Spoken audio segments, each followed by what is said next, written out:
Hi అండి, అందరికీ నమస్కారం. ప్రభుత్వ ఉద్యోగుల డిఏ, డిఆర్ కొత్త పిఎస్సికి సంబంధించి ఒక ఇంపార్టెంట్ అప్డేట్ అయితే రావడం జరిగింది. దీనికి సంబంధించి పూర్తి సమాచారంలోకి అయితే వెళ్ళిపోదాం.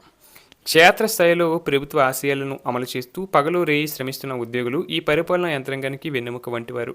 ఉద్యోగుల ప్రయోజనాలతో ముడిపడి ఉన్న అంశాలను కేవలం ఆర్థిక భారంగా చూడటం అంటే ఇది ఒక్క వర్గానికి చేసే అన్యాయం మాత్రమే కాదు, మొత్తం పరిపాలనా వ్యవస్థని నిర్వీర్యం చేయడమే అవుతుంది. ప్రస్తుతం తెలంగాణలో చర్చనీయాంశంగా మారిన రెండవ పిఆర్సీ డిఏ విలీన ప్రక్రియపై శాస్త్రీయ విశ్లేషణ అవసరం. తెలంగాణలో రెండవ పిఆర్సీ అమలు తేదీ జూలై 1, 2023 నిబంధనల ప్రకారం ఆ తేదీ నాటికి ఉన్న 33.67% డిఏను మాత్రమే బేసిక్ పేలో విలీనం చేయాలి. కానీ ప్రభుత్వం రాబోయే 5 పెండింగ్ డిఏలను సుమారు 12.74% కూడా మొత్తం 46.41% డిఏను బేసిక్ పేలో విలీనం చేయాలని భావిస్తున్నట్లు తెలుస్తుంది. ఇది పైకి జీతం పెరుగుతున్నట్లు కనిపించినా లోతుగా పరిశీలిస్తే ఉద్యోగులకు శాపంగా మారే ప్రమాదం ఉంది. ఇలా పెండింగ్ డిఏలను విలీనం చేయడం వల్ల ఉద్యోగికి రావాల్సిన భారీ బకాయిలు నగదు రూపంలో అందవు. దీనివల్ల ఉద్యోగి తక్షణ ఆర్థిక వెసులుబాటును కోల్పోతాడు. అంతేకాకుండా పిఆర్సీ అమలు తేదీ తర్వాత వచ్చే డిఏలను ముందే విలీనం చేయడం సర్వీస్ రూల్స్కు విరుద్ధం.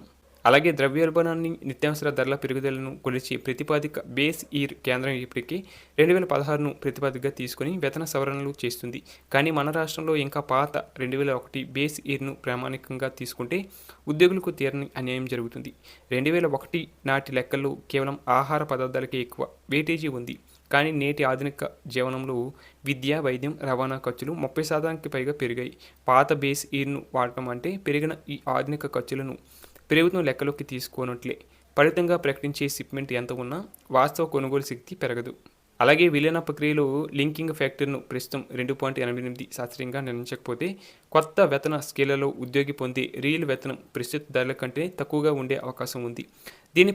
దీని ప్రభావం కేవలం నెలవారీ జీతంపైనే కాదు, రిటైర్మెంట్ ప్రయోజనాలపై తీవ్రంగా ఉంటుంది.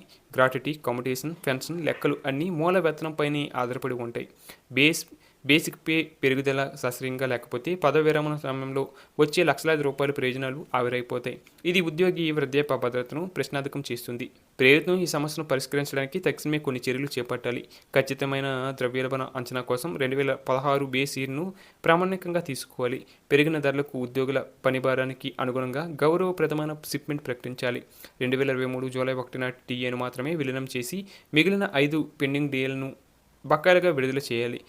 ఇక ప్రభుత్వం తన ఉద్యోగులను కేవలం ఒక ఖర్చుగా కాకుండా సంక్షేమ రాజ్య స్థాపనలో భాగస్వాములైన పెట్టుబడిగా చూడాలి. ఉద్యోగి అధికంగా సంతృప్తిగా ఉన్నప్పుడే పరిపాలన పారదర్శకంగా వేగంగా సాగుతుంది.